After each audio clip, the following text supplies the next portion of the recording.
말씀의 식탁. 하루 한 장 역대기상 묵상. 역대기상 제19장.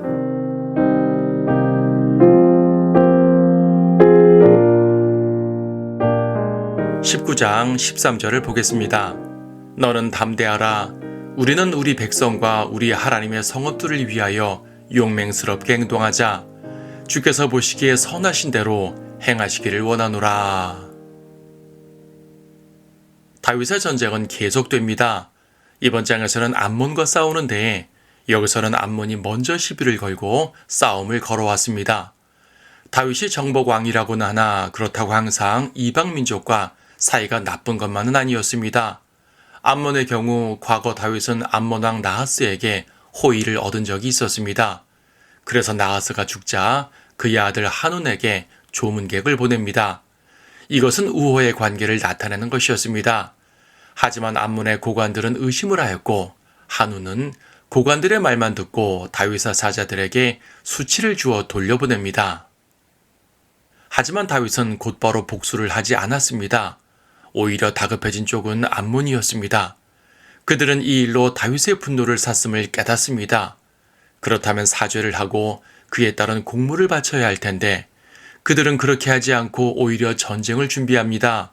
그것도 시리아 등에서 용병까지 고용하여 전쟁을 준비합니다. 여기서는 병거 32,000이라고 했는데 사무엘 하에서는 이에 더해 보병도 33,000이나 용병했습니다. 여기에 암몬 본진까지 더하면 꽤 큰 군대입니다. 이에 다윗은 요압과 그의 아우 아비서를 보내서 그들을 칩니다. 이때 요압은 매우 훌륭한 말을 합니다. 우리 백성과 우리 하나님의 성읍들을 위해 용맹스럽게 행동하자. 그는 하나님을 신뢰합니다. 그리고 하나님께서는 이스라엘을 도우시어 큰 승리를 주십니다. 그리스도의 군사들도 용맹해야 합니다. 하나님과 그분의 성도들을 위해 용맹스럽게 행해야 합니다. 주를 위해 용감히 행하는 성도들은 반드시 하나님의 도움을 받습니다. 암몬의 관점에서 볼 때 이 사건은 죄인들에게 매우 큰 교훈을 주고 있으니 즉 왕의 호의를 거절한 자는 끔찍한 결과를 얻게 된다는 것입니다. 인간관계에서도 친절을 의심하여 원수가 되는 사례가 종종 있습니다. 상대방의 호의를 거절할 뿐 아니라 그것을 적대시하여 오히려 공격을 한다면 싸움이 일어나는 것은 당연합니다. 특히 왕의 호의를 곡해한다면 왕으로부터 징벌을 면치 못할 것입니다. 더욱이 하나님의 호의라면 어떻게 될까요? 하나님께서는 죄인에게 은혜를 베푸시는데 그 은혜를 거절한다면 그는 멸망을 면치 못하게 됩니다. 하나님의 은혜는 엄청납니다. 독생자를 보내시어 죄인을 대신해서 죽게 하셨습니다. 예수 그리스도께서는 십자가에서 흘린 피로써 모든 죄인에게 은혜를 베푸셨습니다. 그것은 죄인들을 구원하시기 위함이었습니다. 지옥을 향해 달려가는 죄인들을 구하시기 위함이었습니다. 하지만 사람들은 하나님의 은혜를 거절합니다. 그들은 그리스도를 의심하였고 또 대적하기까지 했습니다. 지금도 수많은 사람들이 거절합니다. 하나님의 호의를 무시하고 자기 힘으로 구원받으려고 합니다. 하나님의 선물을 무가치한 것으로 여기고 짓밟습니다. 이에 대해 히브리서에서는 하나님의 아들을 발 아래 짓밟고 또 자신을 거룩해 한 그 언약의 피를 거룩하지 아니한 것으로 간주한 자들이 얼마나 심한 형벌을 받을지 생각하라고 경고합니다. 다윗은 이 면에 있어서도 그리스도의 예표가 됩니다. 다윗의 호의를 거절하고 모욕한 암몬이 심한 패망을 경험하고 그 악인들을 도운 시리아도 심한 패망을 경험했듯이 그리스도의 은혜를 거절하는 죄인들도 멸망을 당하게 될 것입니다. 왕의 호의는 받아들여야 합니다. 하나님의 은혜는 받아야 합니다. 그것은 받아도 되고 안 받아도 되는 것이 아닙니다. 그 은혜를 받는 자는 생명을 얻고 하나님의 보호를 받으며 그리스도와 함께 영광을 얻습니다.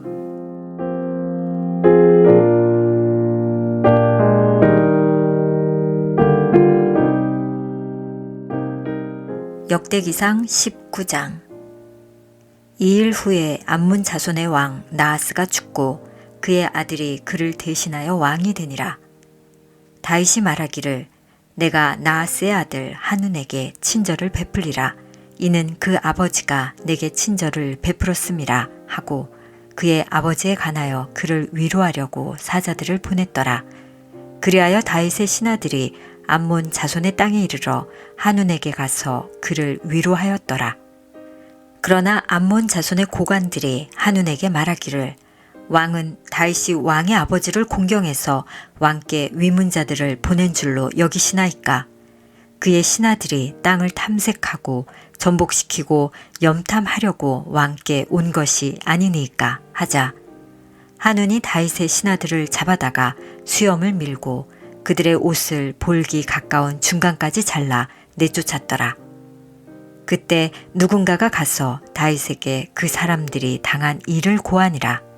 이에 다윗이 그 사람들을 맞이하러 보냈으니 이는 그들이 심히 부끄러워함이더라. 왕이 말하기를 너희는 여리코에서 너희의 수염이 자랄 때까지 머물다가 돌아오라 하니라.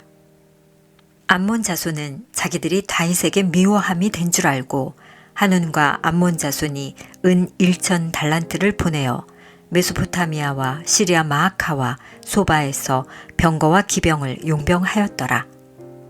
그리하여 그들이 병거 3만 2천과 마아카 왕과 그의 백성을 고용하였더니 그들이 와서 메드바 앞에 진쳤고 암몬 자손도 그들의 성읍들에서 모여 싸우러 왔더라. 다윗이 이 말을 듣고 요압과 용사들의 온 군대를 보내더라. 암몬 자손이 나와 성문 앞에서 전열을 가다듬었으며 도우러 온 왕들도 따로 들에 있더라. 그때 요압이 자기 앞뒤로 전열이 갖추어진 것을 보고 이스라엘의 모든 택한 자들 중에서 택하여 시리아인들을 대항하여 전열을 가다듬게 하니라. 또 그가 백성의 나머지는 그의 형제 아비새의 손에 넘겨주니 그들이 암몬 자손을 대하여 전열을 갖추었더라. 그가 말하기를 만일 시리아인이 내게 너무 강하면 내가 나를 도우라. 그러나 만일 암몬 자손이 내게 너무 강하면 내가 너를 도우리라. 너는 담대하라.